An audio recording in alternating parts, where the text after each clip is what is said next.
staying in the house. And at first they were encouraging her to get married.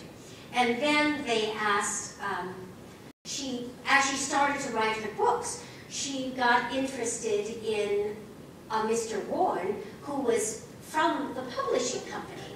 And they fell in love, they got engaged, but her parents refused to acknowledge the engagement. And they said, don't announce the engagement until we go away for a month. We'll go to the Lake District, we'll go on vacation. When you get back, then we will announce the engagement. Well, when they got back, her husband-to-be, her fiancé, had died of leukemia. And they didn't know. And because they hadn't published it or made public knowledge of it, she couldn't even be recognized as the fiancé. And then in some of the writings that she said, she went to his bedroom and sat in his room after he died and just drew a picture of that. In her later years, Beatrix actually became a sheep farmer and a conservationist. And she married the man who was the attorney for the sale of her property. And once she did that, she really wasn't all that interested in writing children's stories anymore. She was a bit of a spitfire. So she did get married. One kind of interesting story is she was very, very, very much a private person. And after she died, she told her groundskeeper that she wanted him to bury her ashes somewhere on the property. But she didn't want anyone to know where they were. And I saw him on a PBS special, and he said, I abided by her wishes. I buried them somewhere, and at some point I will tell my son. Then he died. And no one knows now. He didn't tell his son. He died first. So some very, excuse me, interesting stuff there. Yes?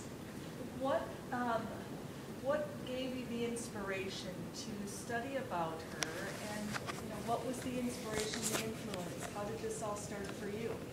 Well, I was a theater major.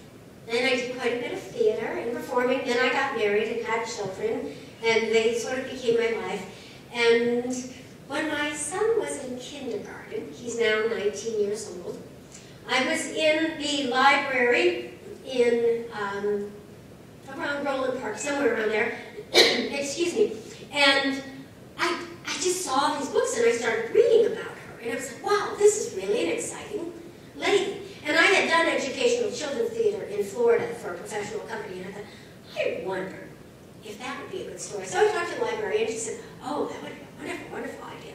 Well, my son is now 19 years old, and 2 years ago, maybe 2.5, Oprah's like, you turned 50, do something.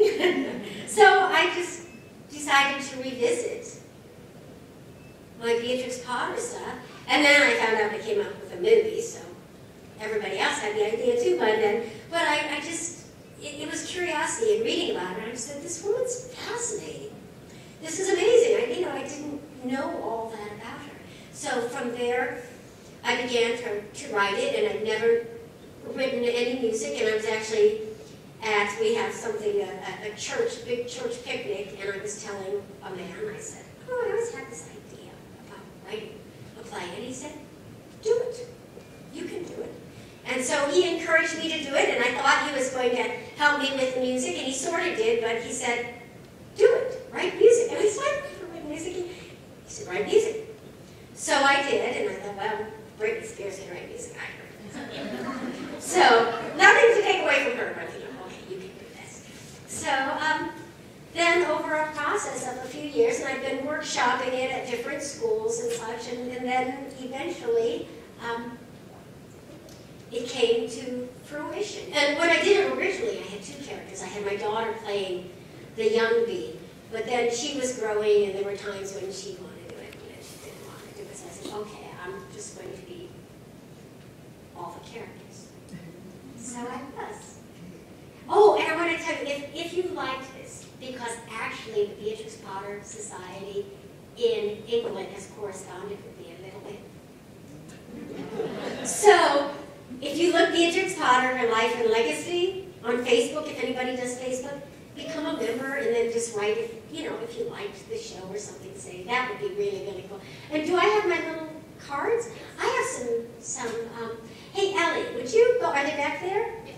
Would you go back to that gentleman running the lights and get something for me? I have, if some of you are interested, I thought maybe the little, some of, not little children, some of the children, the younger set here, might like a picture. So I have to look at that souvenir here. Does anyone else have any questions? I see my neighbors.